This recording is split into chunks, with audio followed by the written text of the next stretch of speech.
Ninth class exercise number 6.2 fourth सम से भाई ये वाला सम समझे कि पी क्यू जो पैरेलल है एस टी के, ठीक है, और ये 110 है और ये यहाँ पे एस जो है 130 है। हमने ये आर कोण निकालना है। तो कैसे होगा, सबसे पहले इस लाइन को बढ़ा दे आगे तक, ठीक है, यहाँ तक बढ़ा दे। अब यहाँ पे 130 है तो ये 50 हो जाएगा, ठीक है, किसे, ट्रांसवर्सल एंगल। भाई दो पैरेलल रेखाओं के बीच का कोण जो होता है 180 होता है, 130 ऊपर है तो यहाँ 50 हो गया। यहाँ 50 है तो यहाँ पे भी 50 आ जाएगा, वर्टिकली अपोजिट एंगल।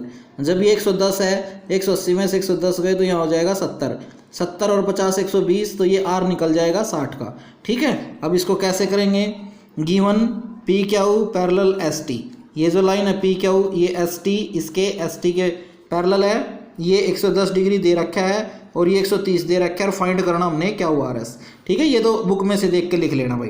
प्रूफ, जो पी क्यू है वो पैरेलल है एस टी, गिवन है ये। तो पी क्यू जो एक्स वाई है पैरेलल एक्स टी, मैंने क्या किया, इस पी क्यू को आगे तक बढ़ा दिया और इसका नाम दे दिया एक्स वाई। तो X Y parallel to S T, ठीक है। अब यहाँ से देखें 130 जमा S X Y, S X Y, ये वाला कोण जो है ये नाम दे दिया और बराबर हो गया 180। इसका कारण रहेगा ट्रांसवर्सल एंगल, तो ये तो रहेगा यहाँ पे और ये इधर आगे घट जाएगा 130 50, तो यहाँ पे कितना आया 50। अब ये जो 50 है इस 50 के इक्वल हो जाएगा। Angle S X Y is equal to angle Q X R, Q X R, ये कोण कितने का हो गया 50 का, वर्टिकली अपोजिट एंगल। और उसके बाद इस ट्रायंगल में आगे क्यू पी एक्स में, ठीक है, यहाँ पे P Q R is equal plus angle R Q X, P Q R, ये वाला 110, इसके साइड में कोण का नाम दे दिया बराबर 180 लीनियर पेयर, ठीक है, एल पी। तो ये इधर आगे घट गया तो 70, तो ये अंदर वाला कोण कितने का होगा 70 का। अब इस ट्रायंगल में चले जाओ, in triangle Q R x, angle Q R और एक्स, ये वाला भाई एंगल क्यू आर और एक्स, ठीक है, ये कितने का हो गया 180। एंगल सम प्रॉपर्टी और 70 आर 50, ठीक है, त्रिभुज में वहाँ 70 और 50 है तो 120 इधर जाके घट गया तो 60 डिग्री का, ठीक है। उसके बाद है ये वाली आकृति, ये ए बी जो है ये पैरेलल दे रखी है क्यू सी डी के, ठीक है, और ये बीच के एंगल दे रखे हैं भाई। देखो कैसे है, given A B parallel C D, ये जो लाइन ए बी ये सी डी के पैरेलल है। ए पी क्यू 50, ये गिवन में देख लेना भाई, बुक में देख लेना। ये proof x plus Y is equal to 127। यहाँ सुनो भाई ध्यान से, ये जो बाह्य कोण है, जो एक्सटर्नल एंगल है ट्रायंगल का, वो इन दोनों कोण के बराबर होता है। तो मैंने यहाँ पे लिख दिया x plus Y is equal to 127, external angle is equal to the sum of the opposite internal angle, ठीक है। ये जो एक्सटर्नल एंगल है ये इनके जोड़ के बराबर होता है। तो x प्लस वाई बराबर 127 हो गए। अब ये जो लाइन है ए बी ये पैरेलल किसके है, सी डी के, इनको एक ट्रांसवर्सल लाइन काटती है। तो यहाँ 50 है तो ये x बराबर कितने का हो जाएगा 50 का, ठीक है। तो ये पैरेलल, तो x बराबर हो गया 50 का। अल्टरनेट इंटीरियर एंगल, तो x प्लस वाई कितने का बताया था 127 का, 50 ये आ गया तो इधर आगे घट गया तो 77। तो x और y का मान निकालना था, तो 50 और 77 इसका आंसर है। अब एक्सरसाइज नंबर 6.3, ये ध्यान से देखिए भाई, बहुत आसान है। ये डायग्राम आपको बुक में दे रखा है, यहाँ 135 है, यहाँ पर अपनी मर्जी से एंगल नंबर 1 मान लिया मैंने। 135 और 1 का जोड़ 180 हो जाएगा। 180 में से 135 घटाओगे तो 45 बचेगा, यहाँ 45 हो गया। 180 में से 110 घटाओगे या 70 हो गया, तो ये 70 और ये 45 ये निकल जाएगा, ठीक है। तो ये जो गिवन है ये तो बुक में से देख लेना, ठीक है। सोल्व वही 135 जमा 1 180 लीनियर पेयर घट गया तो 45 का। फिर ऐसे यहाँ पे ये जो 2 है और 110 है, एंगल नंबर 2 और 110 जोड़ के 180 का, फिर लीनियर पेयर घट गया तो 70 का, तो ये 70 का आ गया, वो 45 का आ गया। ट्रायंगल पी क्यू आर में चले गए, ठीक है। तो ये पी क्यू और आर में, इसमें जाने से एंगल 1 जमा 2 जमा आर बराबर 180, इन दोनों का जोड़ 115, उधर जाके घटेगा तो ये 65 डिग्री आ गया भाई, ठीक है। तो पी क्यू आर बराबर कितना 65 डिग्री, ठीक है। उसके बाद यहाँ से एंगल सम नंबर 2 है, ये दे रखा है, ये 62 दे रखा है, ये 54 दे रखा है, तो इस 62 को और इस 54 को, इन दोनों को जोड़ के 180 में से घटा दो, जेड निकल जाएगा।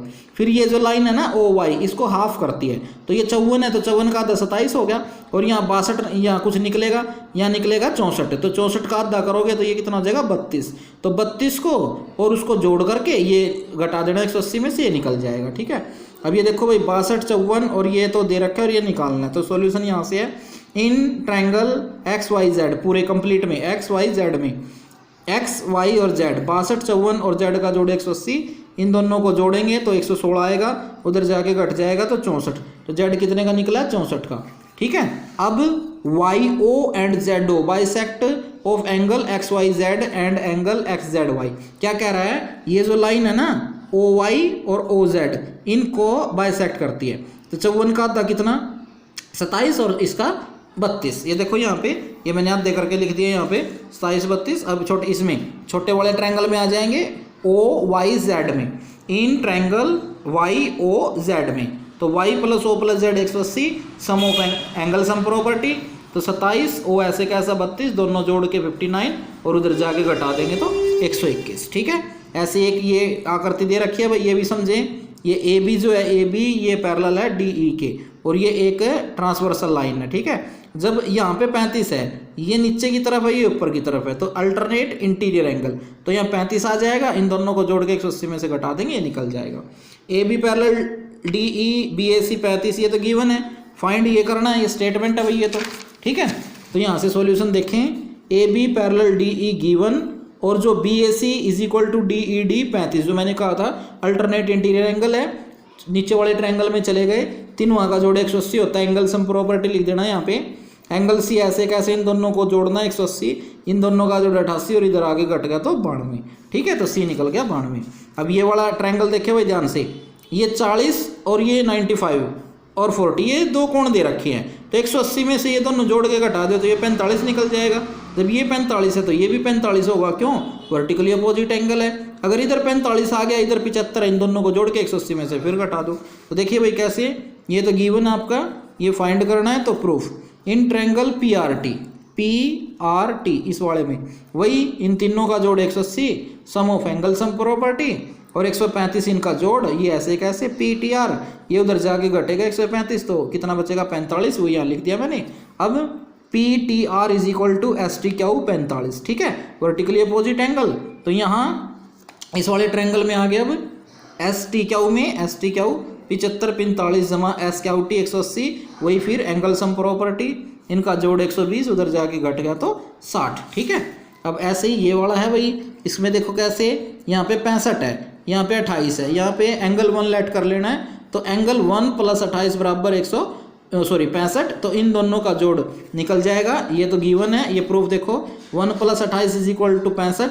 यहाँ पे लिखना भाई external angle is sum of the opposite internal angle. ठीक है, तो एंगल 1 इज इक्वल टू, ये उधर जाके घट गया तो 27 डिग्री का निकला, 37 का, ये 37 का हो गया हमारे पास। अब ये जो x है ना, ये 1 के बराबर है, angle 1 is equal to X 37, क्यों, alternate interior angle, alternate interior angle है भाई ये, तो in triangle P Q S, अब इसमें चले गए पी क्यू और एस में।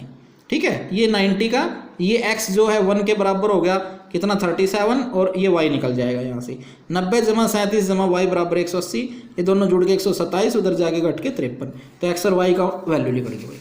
अब ये 6 सम है भाई, इसको ध्यान से देखें, इन ट्रायंगल पी क्यू आर, ये देखो पी क्यू आर। ठीक है, अब इसका जो एक्सटर्नल एंगल है, जो बाह्य कोण है, पी आर एस है, तो मैंने यहाँ लिखा पी आर एस, ये पी आर एस बाह्य कोण इस P और क्यू के बराबर हो जाएगा, तो P plus Q P R, sorry P Q R इस P के और इस क्यू के बराबर होगा। ठीक है, यहाँ पे पी आर एस ऐसे कैसे, P ऐसे कैसे, अब यहाँ समझो भाई P क्यू आर जो है ना, P क्यू आर, ये बेटा है, ये हाफ एंगल है, आधा ऊपर आधा नीचे, तो हमने पूरे को लिखना है, तो हमने क्या किया, इस नीचे वाले का डबल लिख दिया, इसका नाम है टी क्यू आर। देखो ये टी क्यू आर का डबल लिख दिया, यहाँ ध्यान से सुनना भाई, डबल कर दिया इसका। ऐसे ही इधर से जो पी आर एस है, इसको भी हमने ना टी आर एस का डबल लिख दिया, क्यों, ये दोनों कोण भी बराबर है, तो एंगल टी आर एस का डबल कर दिया। ठीक है, इसको इक्वेशन नंबर 1 दे दिया। अब ऐसे इस ट्रायंगल में आगे T Q R, in triangle T Q R, जो इसका भाई कौन कौन सा है, external angle T R S, तो यहाँ पे टी आर एस किस किस के बराबर हो जाएगा, टी के और टी क्यू आर के, टी क्यू आर वही, ठीक है। फिर इधर देखो भाई, यहाँ पे टी आर एस है और यहाँ पे टी आर एस है, या इसके आगे 2 है और इसके आगे अगर मैं multiply by 2 on both side कर दूं, यानी कि इसको 2 से मल्टीप्लाई कर दूं, तो 2 इसके आगे, 2 इसके आगे और 2 इसके आगे, ये second equation from first and second. यहाँ भी डबल टी आर एस, यहाँ भी डबल टी आर एस, ये दोनों बराबर हो गए तो ये दोनों बराबर हो गए, ठीक है। ये मैंने लिख दिया, इधर भी डबल टी क्यू आर, इधर भी डबल टी क्यू आर, ये दोनों कट गए तो पी का नाम क्या है, क्यू पी आर, ये लिख दिया मैंने क्यू पी आर। ये 2 मल्टीप्लाई में था, इधर डिवाइड में आ गया और इधर क्या बचा, टी एंगल, तो टी का क्या नाम है, क्यू टी आर, ठीक है भाई। ये आपका 6th चैप्टर खत्म।